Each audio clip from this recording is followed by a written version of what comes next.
Hey, welcome into the Stinkin Truth Podcast. Mark Schlereth alongside my co-host Mike Evans. Week 11 is in the books. Mike, how are you, buddy? I'm doing great. And, man, just when you think we start to have a bead on this NFL season, it throws us a curveball. You know, we spent all this time talking about in the AFC, Kansas City and Baltimore. Well, do we have to look at a new power ranking, a new hierarchy in the AFC after what happened last week with Pittsburgh and the Bills? Yeah, I don't think there's any question. I mean, I think you look right now, Bills winning that game 30-21, 9-point victory over the Kansas City Chiefs. And Patrick Mahomes, you know, when we talk about Patrick Mahomes, we talk about the Super Bowls, we talk about him being the GOAT, the new GOAT. We talk about all the things that he has done to this point in his career. But, Mike, he leads the league in interceptions, and he threw 2 more against the Buffalo Bills. And, you know, like those things, not being judicious with the football, those things that will eventually haunt you. Like the other thing that I see, and maybe this is the Broncos kind of creating and establishing a game plan, but the blitz pressure, right? Bringing pressure on a consistent basis, playing a lot of man-to-man coverage. The things that they did against Kansas City certainly should have won that game, ended up losing on a blocked field goal. But you saw some of that same stuff happen in that Buffalo game. And I'll tell you the other thing that's interesting. Offensively, we keep waiting for them to kind of figure it out on the offensive side of the football, right? We keep waiting for Mahomes to be Mahomes and not to throw picks. We keep waiting for a receiver to really establish himself as a go-to primary like they did at the end of last season with Rashee Rice. It just hasn't happened. That part hasn't happened to date with the Kansas City Chiefs. And here's the deal. They have relied on their defense the last 2 years to really bail them out. Their defense has really been the difference maker. And so far early in the season, their defense has really been the difference maker so far in their 9-0 start. But over the last 2 games, we've seen that defense give up a little bit. We've seen that defense maybe give up some of the run a little bit. And we've seen that defense get pushed a little bit. And you saw it against the Buffalo Bills and the attrition, the battle of attrition that is the National Football League season. When your offense isn't producing, your offense is creating, you're creating short fields for the opponent because you throw the pick, you turn the ball over, you don't convert on third downs. Like when those things happen, last week against Buffalo, the time of possession, and this is big to me, 34-25 in favor of the Buffalo Bills. When that's the case, guess what? This defense that has been, so good, so prominent so far this season, this defense that's really led that team, you put that on the defensive side of the ball, man, playing defense is so much harder than playing offense. That when they get worn down, like that will have its effect on the Kansas City Chiefs. So if they don't figure out this offensive issue that has kind of reared its ugly head over the course of this season, eventually you could see them. I'm not saying they're going to miss the playoffs. I'm not even saying they'll lose the division, but the Chargers are right there, man. The Chargers are right there. And I don't know. It just is.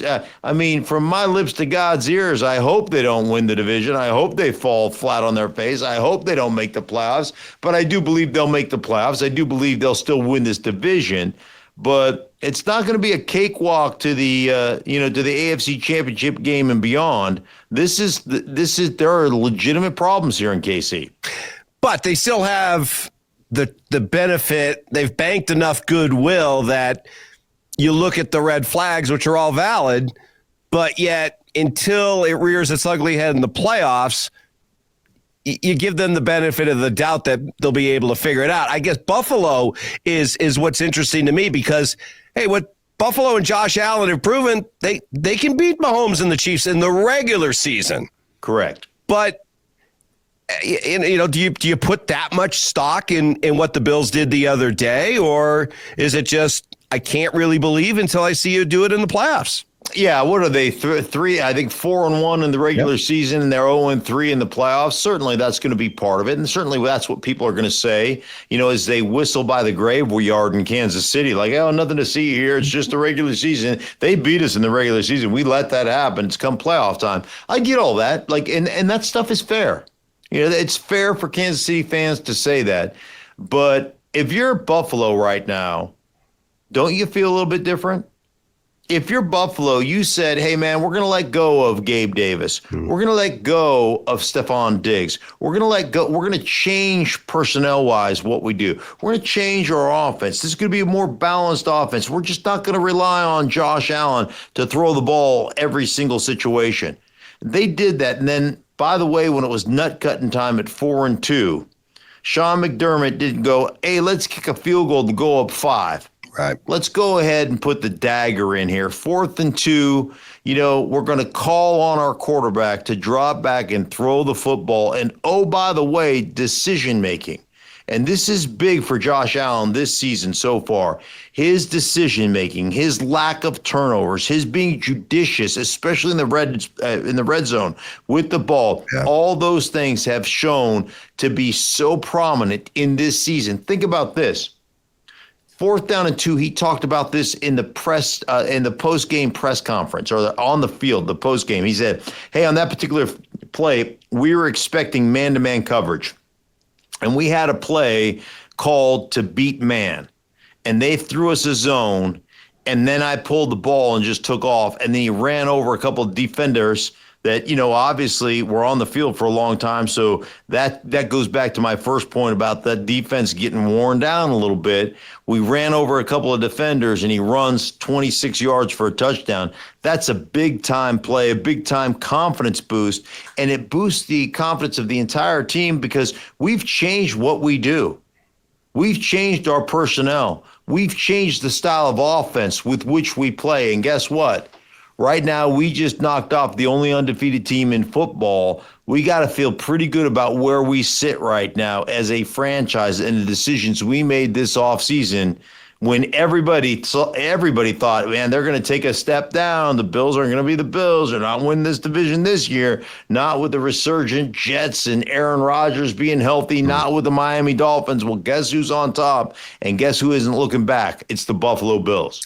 So the Pittsburgh Steelers made a statement with their win over Baltimore. What is that statement? The statement is the Baltimore Ravens don't want to play the Pittsburgh Steelers. Like, I think right now, if they met again, or they will meet again at the end of the season, but if they met in the playoffs, based on history, so in their last 11 games, the Baltimore Ravens are 8-3, the Pittsburgh Steelers are 8-3 against Baltimore. Baltimore being 3-8. Right now, Lamar Jackson against the Pittsburgh Steelers in his career is 1-4. I mean, right now the Pittsburgh Steelers have their number. They're not intimidated by the Baltimore Ravens. And I think the interesting thing to me is how they play them defensively. Because you and I talked about this a couple of weeks ago when the Broncos left and went to play the Ravens, and we thought, oh, man, this week it's so hard to prepare for the Ravens because you just don't see this style of offense in the NFL. You just don't see this style of quarterback. You just don't see the dynamic play, the run game they have, the RPO game they have, the design QB run they have. It just is a nightmare to try to prepare for them. Guess who's not intimidated? The Steelers. Guess who understands how they play? The Steelers. Guess who plays well against them? The Steelers. Guess who doesn't have an answer for the Steelers? It's the Ravens. So I would sit there and say, if I'm any other any other AFC team playing against either the Steelers or the Ravens, and I had to play either of those teams in the playoffs, I'd choose the Steelers over the Ravens. Okay. I would rather play the Steelers than the Ravens. If I had 1 week to prepare for either of those teams, I'd choose the Ravens. But if I'm choosing the matchup between the Steelers and the Ravens and who I think is going to win, it's going to be the Steelers. They just match up well. They know how to play them, and they've got their number right now. So it's more just a Steelers-Ravens thing than it is the Steelers with Russell Wilson showing that they should be taken seriously as a AFC or even Super Bowl contender. Right? You're not ready to go there yet? No. Why did Justin Fields get benched? Because he kept driving the Steelers' offense to field goal attempts. Right. What happened last week? Chris Boswell was their best offensive player. Best offensive player in the last couple of games. like Russell Wilson, and I've given him a ton of credit, Mike. You know I've given him a ton of credit. He's been like a 50% completion guy in their last couple of games. I don't know what he was last week against Baltimore, but I can't imagine it was great. I know the week before it was 50%. So, and then ultimately he had the one really bad, almost like I got to prove that, I'm the guy, bad interception in the end zone at the end of that game. And on top of that, the Baltimore Ravens did miss 2 field goals because Justin Tucker, you want to talk about, let's talk about karma. Woof. Wasn't Justin Tucker making fun of Russell Wilson on the team plane last year?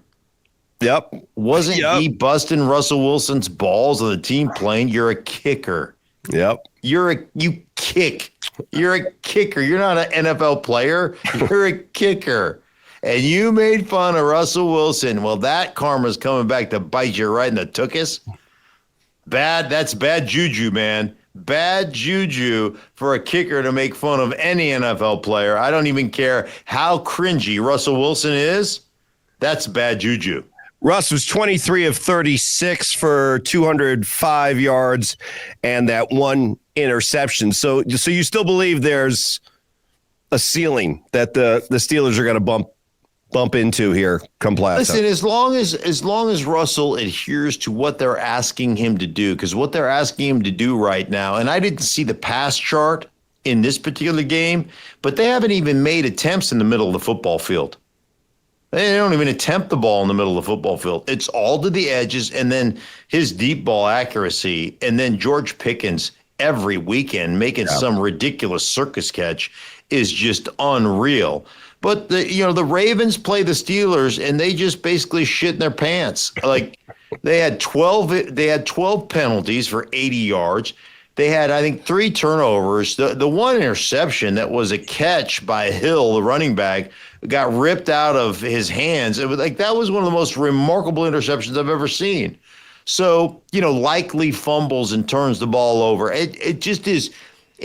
To me, it's more about it's what the Steelers do for sure. The Steelers earned it, but it's a lot about Baltimore just not playing very well in that particular matchup. So based on the results of past weekend, kind of reset for me your AFC power rankings. And if you want to include a team in there, maybe you already mentioned them a few minutes ago that you'd like to put in there near the top, how would you rank them? So if I'm looking at just the AFC, I have to put the Bills in at number 1. They'd be my number 1 team in the AFC. Then let me just look at the rest of the AFC teams really quick because, I'm not smart enough to have them on the top of my head. So if I look at the rest of the AFC, the Bills are in there. I think I would probably I'd probably still put Kansas City as number 2. Then I'd go. Come on, I know you want to do it. I'd probably go Baltimore and then Chargers. Come on, I know you want to put the Chargers up there. Yeah, I'd probably go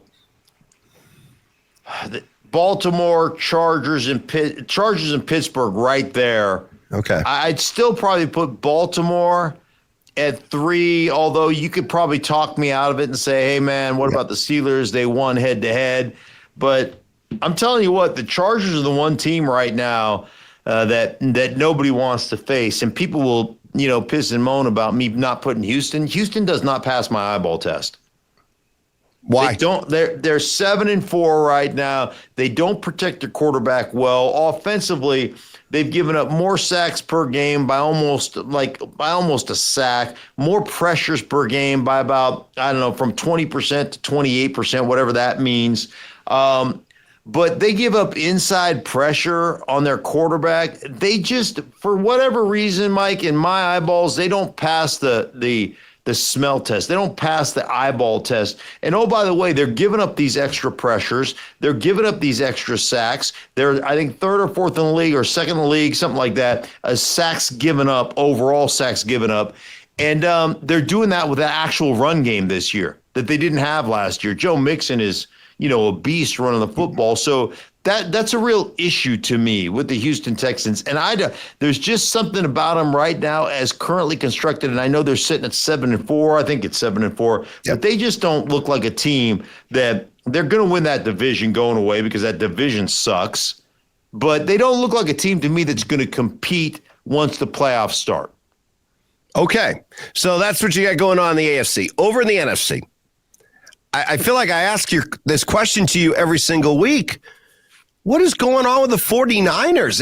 At some point, it's not just a slump, it's a problem. Yeah, it is a problem. They're sitting at 5-5. They've lost 3 games. They're 3-1 in their own division. They've given up a lead to Arizona late in the fourth quarter. They've given up the lead to the Rams late in the fourth quarter. They've given up a lead to Seattle late in the fourth quarter. By the way, Seattle took that ball and drove it 80 yards, and then Geno Smith scores on a 13-yard scramble or something of that nature to seal that victory away. And oh, by the way, they've had Christian McCaffrey the last 2 weeks. And they haven't cured their red zone woes, their red zone issues, their scoring issues. They only put up 17 points last week against Seattle Seahawks. And 3 or 4 weeks ago without Christian McCaffrey, they hung like 35 or 34 on them. So there's an issue, Mike. It's more than that. It's their defense not being able to get a critical stop in critical moments. It's their offense not being able to score in the red zone. It's turnovers. It's mistakes. And hell, their star receiver, Deebo Samuel, is trying to choke out the deep snapper and the kicker. That to me is frustration boiling over from you guys not being worth a squirt of urine when it comes to scoring the football. There are real issues right here with San Francisco. And frankly, I don't think they're going to fix them, Mike. I don't think they're going to. They're not winning that division. I don't think they're going to win that division. And based on them not winning the division, they're not going to the playoffs this year. Are you rethinking Brock Purdy? Are you rethinking paying Brock Purdy one of these massive contracts? Well, I think he still has 1 year left on his deal, right? So, obviously, based upon this season, and what do we always say about big-time quarterbacks? Big-time quarterbacks cover warts. Mm-hmm. Look at what Josh Allen. Josh Allen's having his best season with a bunch of known that went out and got Cooper, right? But he was doing it with some guy named Shakir whose hips don't lie. Like come on now. He was doing it with also-rans. And so, it's big time. It's what you're asking guys to do. We're asking Mahomes to make a bunch of guys his guys. We ask big-time quarterbacks to do that.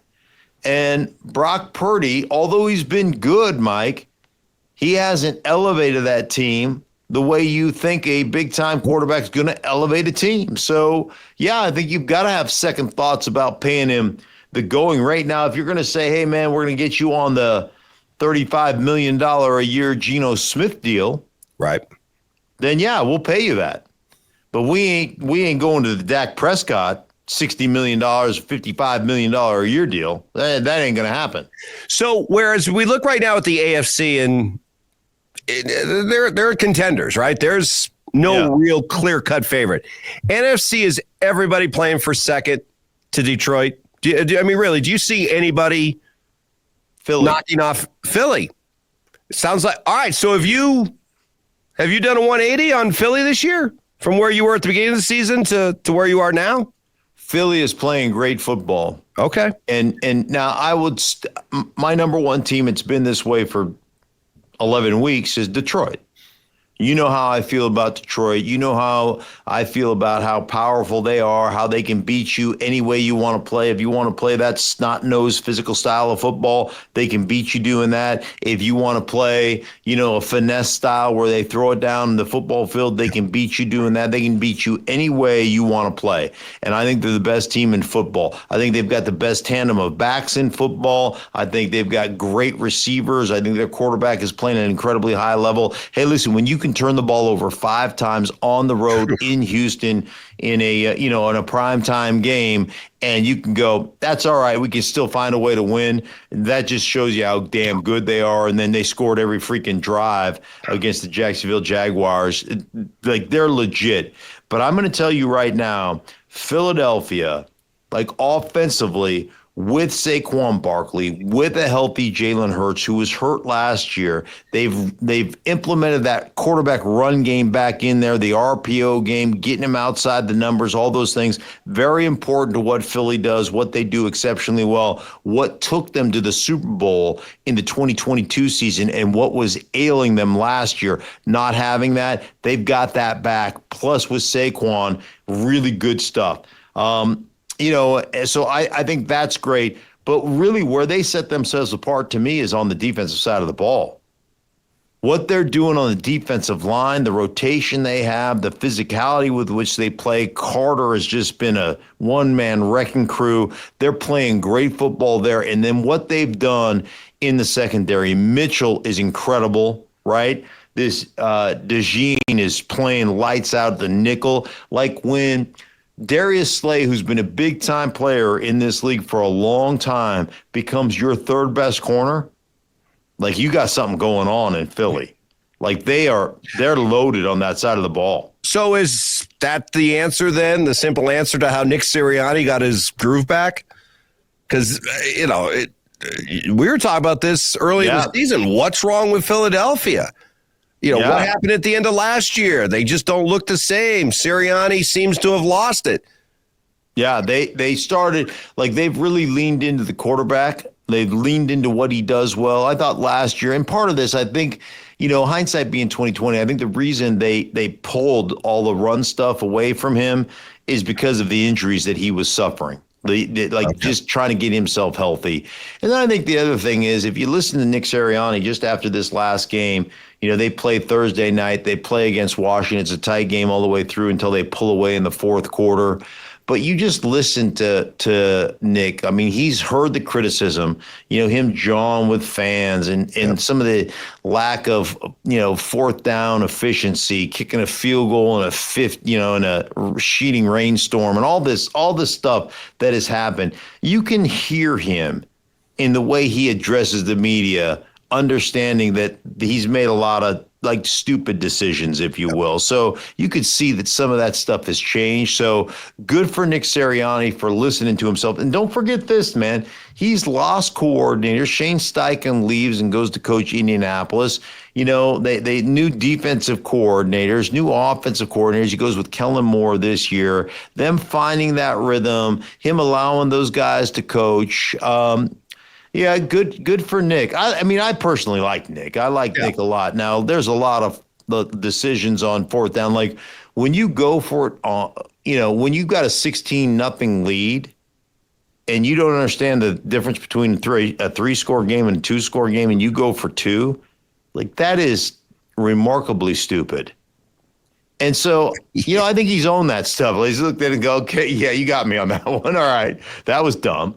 But, I think he's shown, he's just shown that he kind of gets some of that stuff. So good for Nick for figuring that stuff out. Well, once again, Mark Schlereth, you have found yourself in the crosshairs in a war with another team's fan base. And now it's the New York. Well, actually, this is the new one. You're kind of circling back. You've had a long and glorious history when it comes to New York Giant fans, and the events of this week have led you to square off with them again. Well, just because they're stupid. Like, okay. Yeah, I mean, the New York, you cannot, I don't care how. And you're shocked people. Aren't you shocked people when you hear that Mark gets at it? Like, I mean, I know, I think we're all stunned. So, well, one, even if you're the most ardent Giants fan, what they did this week was stupid, right? And God bless my guy, Adam Schefter, who came out and tweeted out that they went with Tommy Cutlets, because Tommy DeVito knows the offense a little bit better than Drew Lock. Okay, so just let me walk you through the stupidity of the New York Giants. Yes, please. Deconstruct the stupidity. Let me walk you through it. Yeah. Okay. One, Daniel Jones, they signed him to a $140 million contract, right? Or $160 million contract, 4 years. You knew that he couldn't play. Yep. But instead of, going into the draft, working the draft, finding a way to move up and take one of the quarterbacks as his replacement, you went out on a wing and a prayer that somebody would sprinkle fairy dust on your organization. And all of a sudden he would learn how to play. So that was the decision you made. Right. When full well you knew he couldn't. You knew he couldn't. I knew he couldn't. Everybody out there, every Giants fan knew that he wasn't the answer. Okay, we all knew it, and they knew it as an organization. And, they just were like, hey, we're just going to believe and hope. And maybe if we get him a Malik Neighbors, then all of a sudden he's going to become a guy that can discern the difference between open and not open. And he can throw it on time. And he can, like it's all going to magically, all the shit that we've seen for the last however many years is all magically going to disappear. And it's going to be, this miraculous, the sky opens. And he's going to get it. Oh, so that was the first mistake the Giants made. Then they go out and sign Drew Lock to a 1-year deal as the primary backup, which he becomes the primary backup, and he is the primary backup through the first 11 weeks of the season. He's the guy, okay? He's the dude. So let me tell you how this works. When you're the backup, first, when you're the starter, you get almost all the reps. Go to a Peyton Manning practice. The backup never takes a rep. No. Ever. He's a rep hog. Every starting quarterback I know is a rep hog. They don't want any, they want to take every single rep because let's face it, physically, it's not like you're getting worn out. Right? So they want every single rep. So if you get a couple of reps, it's just a couple. It's not like Tommy Cutlets is getting any of the second team reps in the Giants practice all season long. He's not getting reps. And then the backup, where the backup gets his reps is where? In scout team.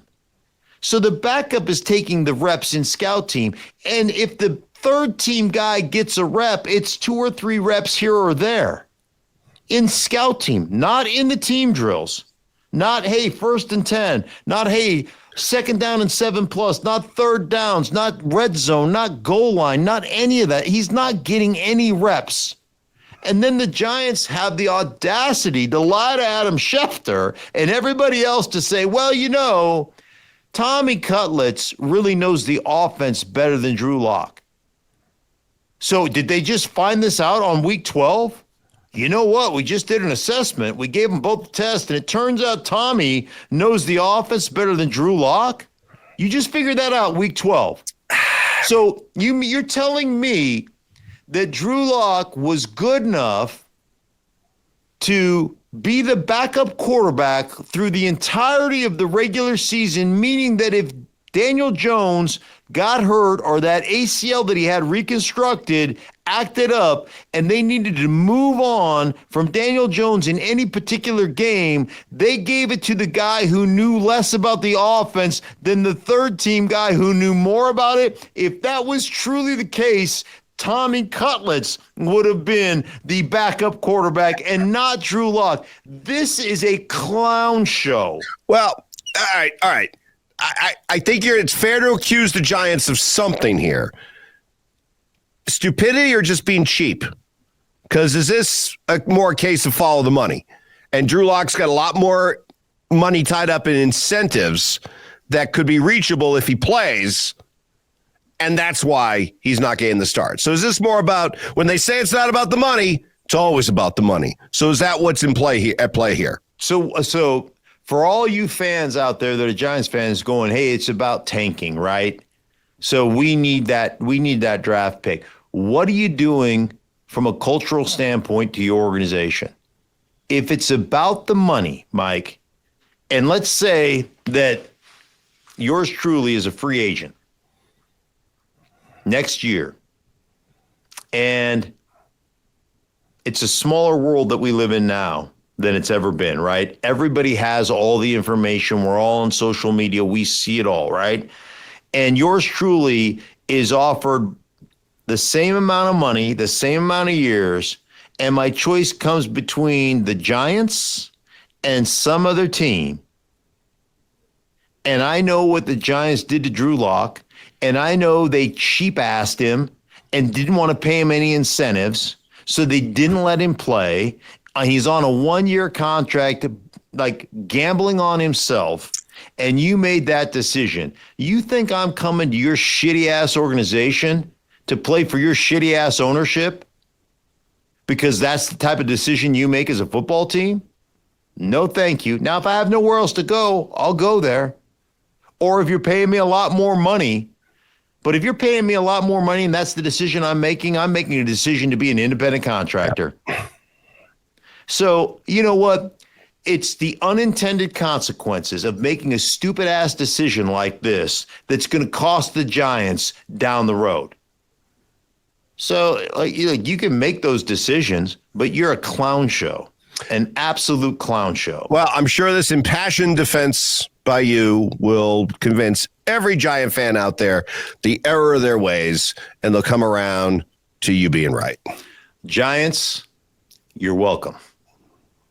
Hey, for everybody involved in the Stinkin Truth podcast, I am Mark Schlereth. He is Mike Evans. Thank you so much for listening, downloading, doing all the things you do. Please click the subscribe button, follow us, interact with us. I try to react to everybody's comments on the Stinkin Truth podcast. I'll get back at you. It's fun. Yeah, I'll get back at you. All right, for Mike, I am Mark. We'll talk to you guys later on in the week.